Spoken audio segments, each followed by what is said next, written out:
Hello, how y'all doing? It's Andrew again. I'm going to do a review on a couple of set controllers, some new, some old, and let you know what the deal is with these guys as far as control-wise and such. First up is the AFX 120, and I'm going to try to make this quick, so bear with me. Next up is a 60 ohm Aurora AFX from 1970-80 sets, and last is a 45 ohm scalextric that comes with, probably their micro scalextric sets. Now, we're going to talk about resistors. I think I spoke in the last video, but we'll go back over it again. 45, 60, 120. The high resistance controller, will work best with higher resistance cars. Medium and low are going to work better with your cars that have a medium to lower resistance. And when I say low resistance, I'm not talking below 3, okay? I'm talking about in general stock type vehicles that you can get out of a package, basically. So these two controllers are identical as far as their makeup, and I've been inside of every one of these. As you can see, I've replaced my wiring. So I've been inside these just to inspect. I had to pull this apart. You can see it's got a little crack in it, and I did give it a nice paint job too. However, there is a little difference in the air shielding. I don't know if that makes any difference in cooling or what. This one's more open, and you can actually see the wiper against resistor right there. I'm going to say these two are relatively the same, except for the resistance. And like I said, this is going to work better with your higher resistance cars. This is a good all-around medium duty controller right here, and I will give this one the thumbs up over the 120, and I'll tell you why. I can actually drive this car. This is a Mega G Plus with the Aurora.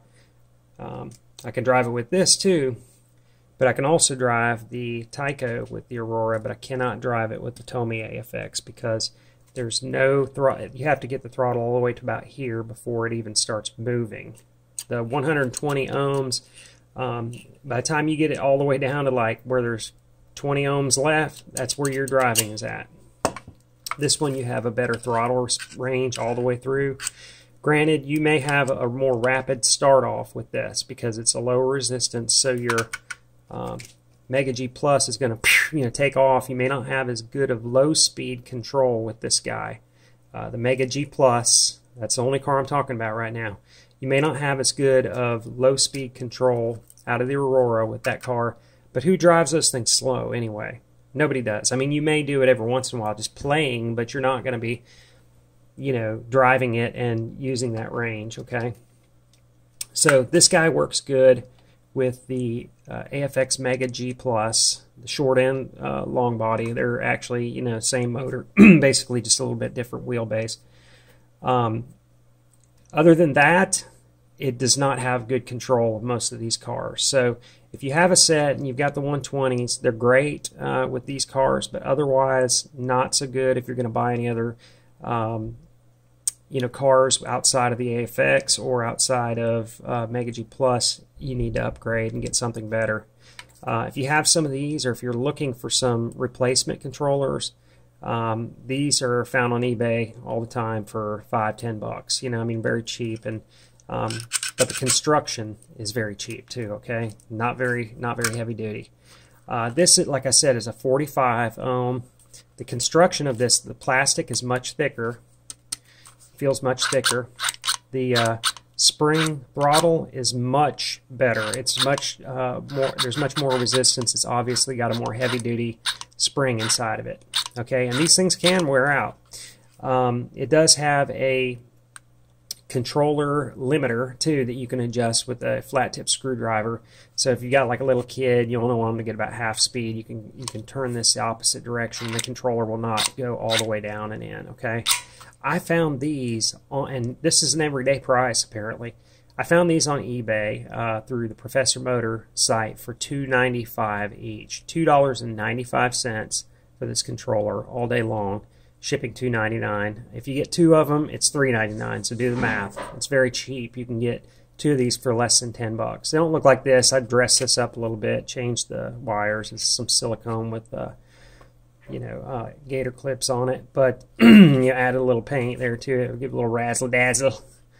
But this is a good controller, man. I was really surprised. I thought I was going to have to take it apart and rewrap it to do a higher resistance. I was unaware that these were 45 ohmers. I just grabbed them because they were cheap. I was like, hey man, I can do something to it maybe.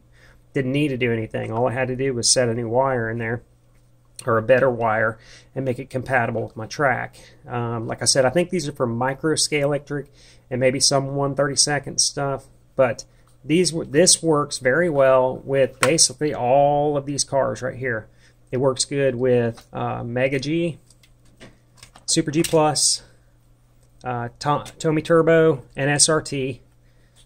We got the M car, Lifelike, or is that a road car? I can't tell. No, it's Lifelike. M chassis, Lifelike T chassis.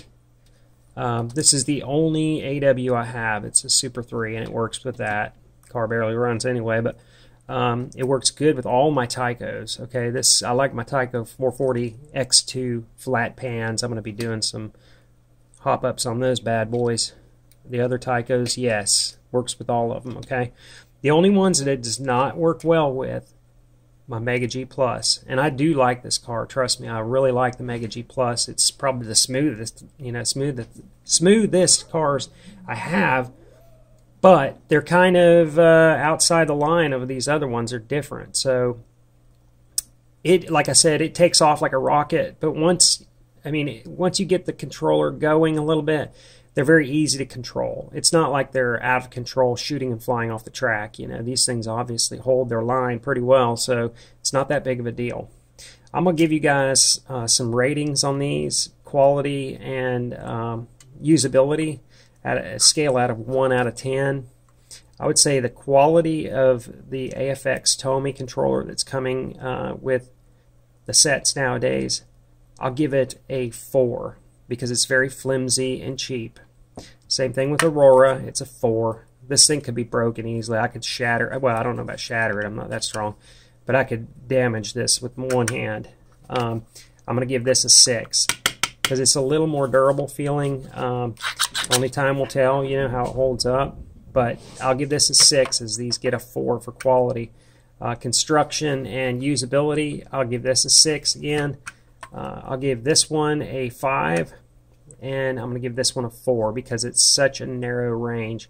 Guys, if you got this 120 ohm controller in your set and you want to use any other cars, you need to upgrade your controller. You need to upgrade it. And I don't mean upgrade to these. There's lots of other things out there, a lot of other options. You can buy used Parma controllers. You can buy used Professor Motor controllers online on eBay all the time. There's people got them for sale, and you can get awesome deals on there.